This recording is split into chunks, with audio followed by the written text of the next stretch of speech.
a un año ya de su entrada en vigencia.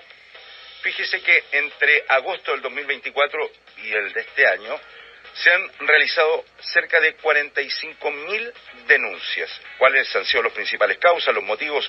¿Cómo se han ido desarrollando los protocolos en las distintas empresas? Le quiero agradecer al abogado Cristian Becker, abogado de la Universidad de Concepción, experto en lo laboral. ¿Cómo está, Cristian? Buen día.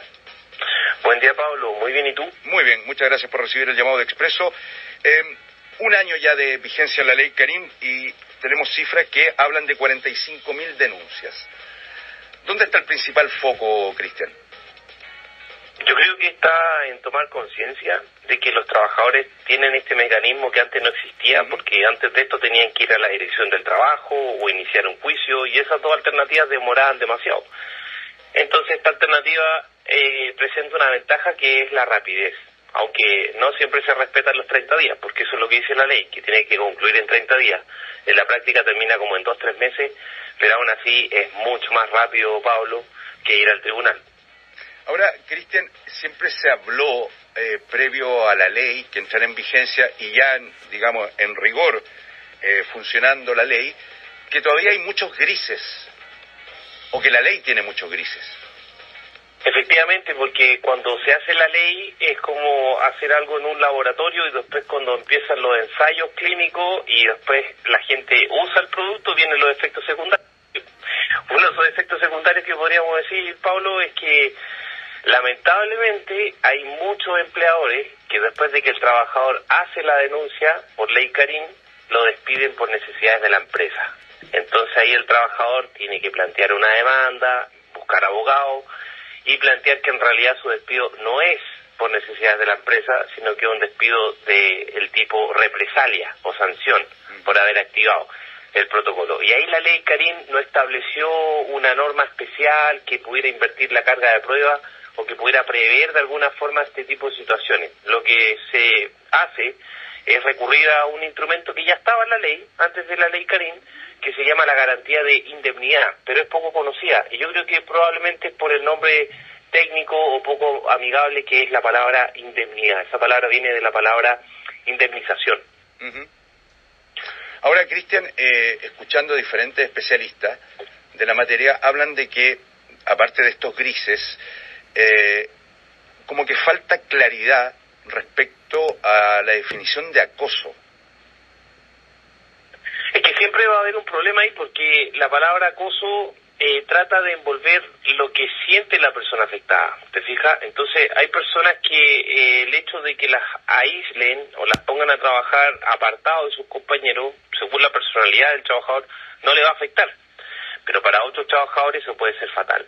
Entonces, finalmente, el concepto de acoso es un concepto que hay que mirarlo caso a caso porque es especialmente subjetivo. Lo que puede ser acoso para alguien puede no serlo para otra persona. Por ejemplo, pensemos en trabajadores que hoy día tienen 50 o 60 o 70 años de edad.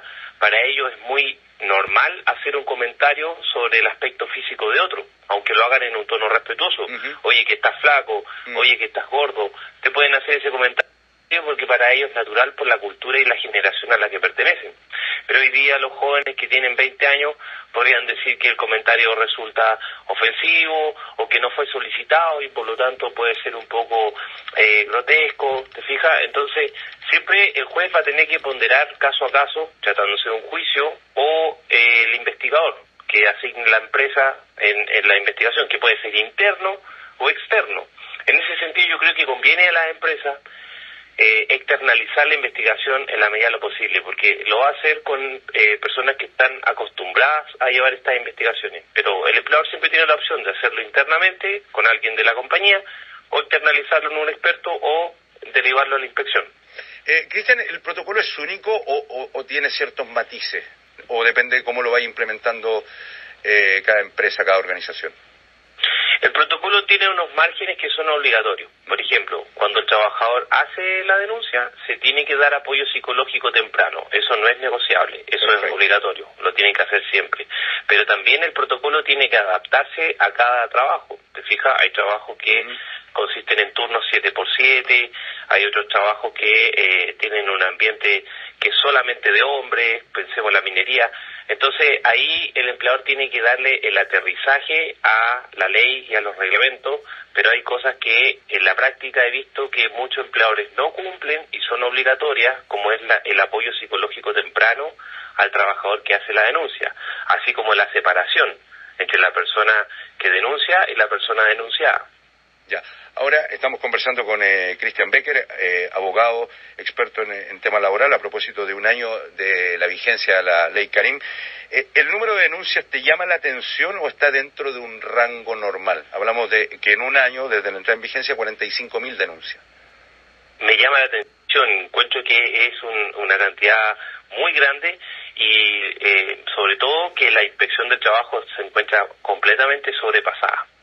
La idea de esto era que la inspección pudiera fiscalizar el cumplimiento normativo, pero quizás los parlamentarios nunca pensaron que iba a haber este volumen de denuncias, ¿te fijas? Porque hoy por hoy, según los expertos, el trabajo es la principal fuente de las enfermedades mentales. Es decir, el trabajo es el lugar donde las personas terminan enfermándose, ya sea por bullying, por maltrato, por acoso sexual, pero es una fuente de enfermedad mental que la gente hoy día está tomando conciencia y por eso está haciendo las denuncias y, bueno, faltó capacidad fiscalizadora por parte de la dirección. Sí, nos llegan muchos casos, experiencias personales, también preguntas, voy a recurrir a algunas. Nos pregunta Cristian Landaeta, dice, ¿será posible preguntarle al abogado si cuando se despide a un empleado, la empresa tiene que indicar la causa del despido o puede no incluir ese dato en el documento que se firma? ¿Y eso es así solo si es finiquito? Mira, la causal siempre tiene que estar. Hay excepciones como, por ejemplo, el término del plazo, cuando era un contrato a plazo o por obra o faena. Pero por regla general, la causal siempre tiene que estar, incluso cuando se despide por necesidades de la empresa. No basta con decir que yo aplico la causal del 161, causal de la empresa, y te pago los años de servicio y el mes de aviso. También tengo que explicar cómo es que la empresa llegó a ese estado económico. Entonces, el principio es que siempre se debe fundamentar con hechos específicos. Perfecto. Ahora, otra consulta que se da mucho. Si la denuncia es falsa o con falta de pruebas o argumentos, ¿qué pasa ahí? Bueno, yo he tenido que asesorar trabajadores que han sido despedidos, por ejemplo, por acoso sexual, y la investigación ha sido deficiente. Por ejemplo, al acusado no se le dice quiénes son los testigos. Entonces, si no te dicen quiénes son los testigos en tu contra, ¿cómo te podrías defender de eso? Si el testigo, por ejemplo, no estaba en ese lugar o no estaba en ese día, pero tú no sabes su nombre, entonces no puedes defenderte. Entonces, cuando ocurre esta situación, el trabajador que es despedido por una investigación injusta o deficiente o sin debido proceso, tiene que buscar asesoría legal experta y plantear una demanda en los juzgados del trabajo y generalmente va a ganar. Si tiene una asesoría buena, va a ganar, como han sido los casos que yo he llevado. Hemos llegado a acuerdos favorables para mis clientes porque los procesos que hicieron en su contra fueron deficientes. Ya, pero Cristian, a ver, se denuncia a alguien por acoso sexual y, como decías tú, la investigación no tiene la argumentación, las pruebas necesarias. ¿Qué pasa con la persona que denuncia? Si sufre alguna consecuencia legal a raíz de esto, dices tú. Claro, porque en el fondo le puede estar imputando algo que no corresponde, se genera, supongamos que no lo despiden al que fue acusado, pero queda con un estigma, queda con una carga encima. ¿Qué pasa con la persona que denunció y que al final no tuvo las pruebas, los argumentos necesarios para demostrar aquella acusación? Mira, en esta ley, Karim, o en el Código del Trabajo, no existe una sanción para eso. Entonces, como algunos critican, sale gratis acusar. Sí, puede ser que salga gratis sin perjuicio de que la persona afectada pueda, pero esto le va a costar dinero, pueda buscar asesoría en un abogado que pueda plantear después una demanda por injuria y calumnia, si es que esto se hizo público, porque eso dañó su honra, su reputación, pero va a tener que desembolsar una cantidad de dinero y tiempo para poder restablecer su propia honra mediante una sentencia judicial que le dé la razón. Entonces, efectivamente, como se dice coloquialmente, sí le puede salir gratis a una persona a plantear estas acusaciones y después nos metemos en lo que se llama una cacería de brujas, es decir, cuando empezamos a acusar a la gente de acoso. Y ahí debo decir que generalmente las principales víctimas son los hombres, porque es muy fácil acusar a un hombre de esa conducta, especialmente cuando la acusación proviene de una mujer. Y no lo digo yo por ser hombre, también lo dicen muchas mujeres esto. Sí. Da para mucho, tiene muchas aristas, tiene, claro, como decías tú, Cristian, es caso a caso, si bien hay márgenes que establece la ley, pero también tiene muchas, no sé si la palabra, inexactitudes, como lo que recién te planteaba, o sea, el que denuncia y no tiene las pruebas, entre comillas, sale libre de polvo y paja, y puede generar un problema no solo desde la reputación del trabajador o la trabajadora, sino que también la carga psicológica, que significa que te acusen de algo que no está comprobado. Por eso es que la empresa lo que hace muchas veces, cuando recibe una acusación de acoso sexual de parte de una trabajadora mujer, en contra de un trabajador hombre, termina despidiendo al hombre, porque se puede decir que aquí lo que hace la empresa es cortar por el hilo más fino. Corta por lo sano, claro. Porque piensa, la empresa razona así, si es que se acusa a un hombre de acoso sexual contra una mujer, probablemente es verdad. Y ese razonamiento, lamentablemente, no es el correcto, porque hay que mirar, como dijiste tú, Pablo, caso a caso y no hacer un prejuzgamiento. Es verdad.